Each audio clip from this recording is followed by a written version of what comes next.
நடு ரோட்ல எல்லாரும் முன்னாடி அவன் என் மேல கை வச்சு சட்டையை கடிச்சிருக்கான். ஹாய் மக்களே, வணக்கம். இன்றைக்கி சிறகடிக்க ஆசையில் நம்ம அருண் பழைய வேலையை ஆரம்பிச்சிட்டாருங்க. எப்போ பார்த்தாலும் இந்த முத்துவை குறை சொல்லிகிட்டே இருப்பார்ல. முத்து பற்றி அவதூறாக அவமானமாக கேவலமாக பேசினாரு. இதை கேட்ட முத்து, யாரடா என்ன குடும்பத்துக்குள்ள பகை வந்துடக்கூடாதுன்னு அமைதியா இருக்க, என்ன நினைச்சிட்டு இருக்கா முத்து? யாரடா பார்த்து இந்த பத்து பேசுகிறேன்னு சொல்லிட்டு வாய் கலப்பாயி கை கலப்பாயி சண்டை போடுது. சண்டை போட்டு சட்டையெல்லாம் கிழிச்சு விட்டுறாரு. அவன் என்ன பண்ணாலும் என் புள்ள அமைதியா போனோமா? இதனால் அவமானப்பட்ட அருண் வீட்டுக்கு கோவமாக அவங்க அம்மா கிட்ட கம்ப்ளைண்ட் பண்ணுறாரு. அவங்க அம்மா நடந்த விஷயம் என்னமே கேட்காம பையனுக்கு சப்போர்ட் பண்ணிட்டு சீதாவை திட்டுறாங்க. என்ன சீதா, இவனை தேடி என்கிட்ட வம்பிழுக்கிறான்? என் பையன் படித்தவன், ஒரு போலீஸ் அதிகாரியாக இருக்கான். நடு ரோட்டில் உங்கள் மாமங்காரை இப்படி பிடிச்சி அடிச்சானே, அவனுக்கு அறிவு இல்லையா? முட்டாள் பையன். புரியாம இருக்கிறதுக்கு என்ன இருக்கு? உங்க வீட்டில் அவன் மட்டும் தான் பெரிய ஹீரோ மாதிரி பார்த்துட்டு இருக்கீங்க. படிச்சிருந்தா தானே அந்த அறிவு இருக்கும். எத்தனை தடவை சொல்கிறது, நீ சப்போர்ட் பண்ணிகிட்டே இருக்க, இதெல்லாம் நியாயமா? யாரும் கேட்கறதுக்கு ஆளுன்னு நினச்சிட்டிங்களா அப்படின்னு சொல்லிட்டு சத்தம் போடுறாங்க. இனிமே நீ அவன் கூட எந்த பேச்சும் வச்சுக்க தேவையில்லை.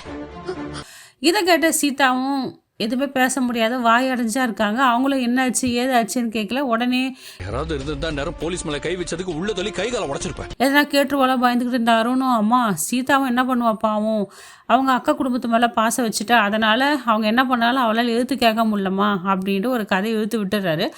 கொஞ்சம் பொறுமையா நான் சொல்றது கேளு. அவங்க அம்மா, சீதா உனக்கு, நீங்கள் எங்கள் வீட்டு மகாலட்சுமிமா, உன்னை எனக்கு ரொம்ப பிடிக்கும், என் பையனுக்கு ஏற்ற பொண்ணு, எல்லாம் ஓகே தம்மா, எங்க வாழ்க்கை அவர் கெடுக்காம இருந்தா போதும்.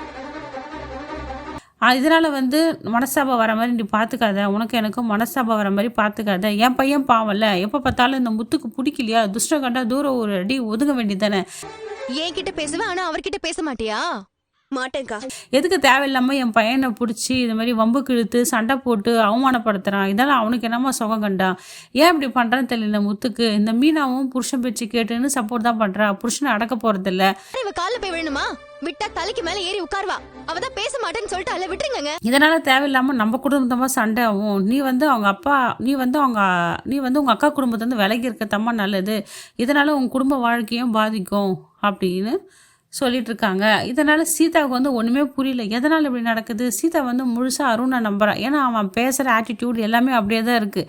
இவன் என்ன எப்பவுமே யாருமே தப்பு பண்ணுறவங்க நான் தான் தப்பு பண்ணேன்னு சொல்ல மாட்டாங்க. எதிராளி அது மாதிரி சீன் கிரியேட் போட்டால் கேட்குறேன்னு நினைப்பாங்க. ஐயோ பாவப்பா, இந்த மனுஷனை போட்டு அவன் எப்படி அடிச்சிருக்கான், அவன் மேலே தான் தப்பு சொல்லுவாங்க. எவனா உண்மையை ஒத்துப்பானா, நான் இது மாதிரிலாம் கேட்டேன் அதனால் அடி வாங்கின்னு வந்தேன்னு எல்லாருக்கும் அடுத்தது தாங்க. இது மாதிரி இந்த ட்ராமா பண்ணிகிட்ருக்கான் இந்த அருண். என்னடாப்பா முத்துக்கிட்ட எந்த வம்பு தும்பம் இல்லையா, நானும் பார்த்துட்டு இருந்தேன். ஆரம்பிச்சிட்டான் இனிமேல் அவன் கதையை. இதே வேலை தான் இந்த அருணுக்கு. இது மாதிரி முத்து மண்டையை போட்டு குடையிற வேலை தான். சரி, மீனாவும் இந்த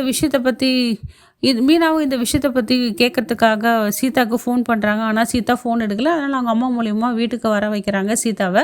அங்கே முத்து மீனாவும் வராங்க, பேசுகிறாங்க. வா சீதா, என்ன ஃபோனே எடுக்க மாட்டேன் அப்படின்னோடனே, நான் யார்கிட்ட பேச விரும்பல, என்ன விஷயம் சொல்லுமான்னு அவங்க அம்மாவை சாடையாக கேட்குறாங்க.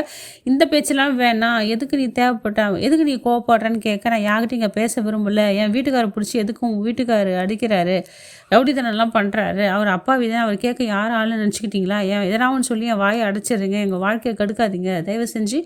நான் உங்கள் வீட்டுக்கார்கிட்ட பேச விருப்பம் இல்லை, நான் உங்கள்கிட்ட ஒன்றா பேசுகிறேன், ஆனால் நான் உங்கள் வீட்டுக்காரர்கிட்ட பேசுகிற பேச்சும் கேட்க மாட்டேன், நான் பேச மாட்டேன், மூஞ்சி அடிச்ச மாதிரி சொல்லிடுறாங்க.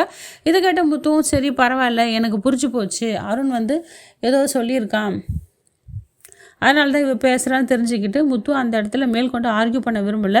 சரி சீதா, எது வந்தாலும் என்னை மன்னிச்சிடு அப்படின்னு கேட்குறாரு. உங்கள் சாரி எனக்கு தேவையில்லை, நான் உங்கள்கிட்ட பேசவே விரும்பலை, என் வாழ்க்கையில் வராதிங்க, என் வாழ்க்கையை கெடுக்காதீங்கன்னு சொல்லிட்டு ஒரு மாதிரியான ஒரு பேச்சு பேசிடுறாங்க. இதை கேட்ட மீனா கோவப்பட்டு, இன்னும் எங்கள் வீட்டுக்கார்ட்ட பேச மாட்டேன், அப்போ எங்கிட்ட மட்டும் பேசுவியா அப்படின்னு கேட்க, நீ எப்போவுமே உங்கள் வீட்டுக்கார தான் நீ சப்போர்ட் பேசுவேன், என்னை விட்டுருங்க, இனிமேல் எனக்கு உங்கள் சவகாசம் உங்கள் வரவே எனக்கு தேவையில்லை, என் வாழ்க்கை தான் முக்கியம், என் புருஷன் தான் முக்கியம் அப்படின்னு சொல்கிறாங்க. இதை கேட்ட சத்யாவும் சொல்கிறான், அது மாதிரிலாம் பேசாத சீதா, என்ன மாமா சொல்கிறாரு, ஃபஸ்ட்டு காது கொடுத்து கேளு, அதுக்கப்புறம் நீ உன்னோட நியாயத்தை பேசுன்னு சொல்கிறாங்க. அவங்க அம்மா லக்ஷ்மி அதான் சொல்கிறாங்க, அவங்க அம்மா சந்திராவும் அதான் சொல்கிறாங்க, அவங்க அம்மா சத்யாவோட அம்மா சந்திராவும் சொல்கிறாங்க.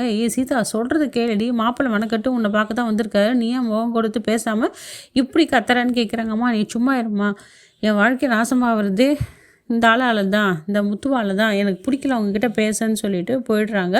எப்படி இருந்தாலும் முத்து எவ்வளோ தான் சமாதானப்படுத்தி திருப்பி பேச இது கதை வளர்ந்துக்கிட்டே தான் போகும். அதனால் முத்து எதுவுமே பேசாமல், சரி பரவாயில்ல சீதா, எங்கே இருந்தாலும் நல்லா இரு, நீ உங்கள் வீட்டுக்கார பேச்சை கேளுன்னு சொல்லிட்டு அமைதியாக இருந்துடுறாரு. இங்கே ஒரு பக்கம் வந்து நம்ம அண்ணாமலை கேட்டுட்ருக்காரு முத்துவை, என்னடாச்சு, எதுக்கு மீனா இதுமாரி கோவப்படுறா, எதுக்கு கிருஷ்ண தத்தெடுக்க மாட்டேற, என்ன காரணம் சொல்லுன்னு கேட்டுருக்காங்க. இவங்க எல்லாம் ஃபோர்ஸ் பண்ணி கேட்க, எங்கடாப்பா நம்ம கூட்டம்லாம் வெளியே வந்துடும், இந்த மீனா வேறு வாய் திறந்து எல்லாத்தையும் சொல்லிடுவான்னு சொல்லிட்டு ஒரு பக்கம் ரோகிணிக்கு பயந்து டக்குன்னு சொல்லிடுறாங்க. இல்லைம்மாம்மா, ஒருவேளை வந்து கிருஷ்ண பாட்டி வந்து யாரை கேட்டு தத்தெடுத்தீங்க அப்படின்னு திடீர்னு வந்து நின்னா என்ன பண்ணுறது, அதனால தான் மீனா யோசிக்கிறாங்கன்னு சொல்லிட்டு மீனாவோட கேள்விக்கு பதிலே ஆகவும் ரொம்ப ரோகிணி வாயை வச்சு சொல்லிடுறாங்க. இதை கேட்ட ஸ்ருதி ஒன்று, நான் மீனாவை தானே கேட்குறாங்க மாமா, நீங்கள் எதுக்கு ரோகிணி நடுநடுவில் வரீங்கன்னு கேட்குறாங்க. அதில் ஸ்ருதி அவங்களால பேச முடியல, அதை சொல்ல தான் அவங்க தயங்குறாங்கன்னு சொல்ல மீனாவும் மறைக்கிறாங்க ரோகிணியை பார்த்து.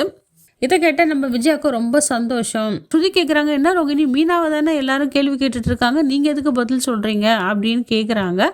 உடனே மீனாவும் சொல்கிறாங்க, இல்லைத்த, நான் என்ன காரணத்தோடு சொல்கிறேன்னா, இப்போ எனக்குன்னு ஒரு குழந்தை பிறந்துச்சுன்னா இதே பாசத்தையும் அன்பையும் நான் கிருஷ்ண மேலே முழுசாக காட்டணும்னான்னு எனக்கு தெரியல, என் மனசு அதுமாரி பக்குவப்படலை, எனக்கே ரொம்ப பயமாக இருக்குது. என்ன நினச்சி நாளைக்கு எத்தனை நான் அவனை தவறாக புரிஞ்சுக்கிட்டு திட்டிட்டேனோ, பாசம் காட்ட முடியல, அந்த குழந்தையும் கஷ்டப்படும்ல, அதனால தான் நான் அப்படி யோசித்தேன், தத்து எடுத்துக்கோன்னு நான் அவர்கிட்ட முடியாதுன்னு சொல்லிட்டு பேச்சை மாற்றி சொல்லிடுறாங்க. இதை கேட்ட முத்து ஷாக் ஆகிடுறாரு. இன்னும் மீனா இது மாதிரிலாம் பேசுகிறாளே, இப்போல்லாம் பேச மாட்டாளே அப்படின்ட்டு. இல்லை மீனா, நீ அப்படியே பேசுகிறாளேன்னு சொல்லிட்டு கேட்குறாரு. இதை கேட்ட மீனாக்கும் ரொம்ப ஷாக் ஆகிடுது. ஐயோ, நம்ம புருஷன் நம்ம மேலே இவ்வளோ நம்பிக்கை வச்சுருக்காரு, நம்மளை புரிஞ்சு வச்ச புருஷன்கிட்டே நம்ம இது மாதிரி தப்பு பொய்யா பேசுகிறோமேன்னு சொல்லிட்டு மனவேதனையோடு இருக்காங்க.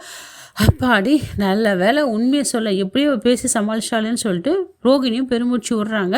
மீனா பேசுகிறத கேட்டு அந்த இடத்துல விஜயா ரொம்ப பாராட்டுறாங்க. இப்போ தான் என் பூக்காரி மருமக வந்து நல்ல டிசிஷன் எடுத்தா, நல்ல முடிவு எடுத்தா, தனக்குன்னு ஒரு குழந்தை பிறந்துட்டா அந்த எங்கேயோ வந்து வந்த அனாதை பையனை வந்து நம்ம எப்படி மருமக வந்து ஏற்றுப்பா, அவன் மனசு கேட்கலையா, அதை தான் அவள் தெளிவாக சொல்கிறான்னு சொல்லிட்டு மீனாவை அப்ரிஷியேட் பண்ணுற மாதிரி பேசுகிறாங்க.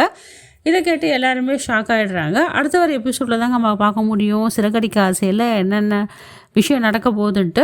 முத்துக்கு மீனாக்க சண்டை தொடடுமா, சீதா வந்து திருப்பியும் முத்துக்கிட்ட வந்து பஞ்சாயத்து பண்ணுவாளா, பேசுவாளா, சாரி கேட்பாளான்னு என்னன்னு தெரியல, திருப்பி எல்லா விஷயம் தெரிஞ்சு சாரி மாமான்னு சொல்லுவாளான்னு தெரியல. மக்களே, நம்ம பொறுத்து இருந்து தான் வர வீடியோவில் பார்க்க முடியும். இந்த வீடியோ உங்களுக்கு பிடிச்சிருந்தா லைக் அண்ட் ஷேர் கமெண்ட் பண்ணுங்கள் மக்களே. வீடியோவை ஸ்கிப் பண்ணாமல் பாருங்கள், எனக்கும் ஆதரவு கொடுங்க. நான் எதாவது சரியாக பேசலைனாலும் தயவு செஞ்சு எனக்கு கமெண்ட் பாக்ஸில் பதிவு பண்ணுங்கள். உங்கள் அறிவுரையை நான் கேட்டுக்கிறேன் மக்களே. நன்றி, வணக்கம்.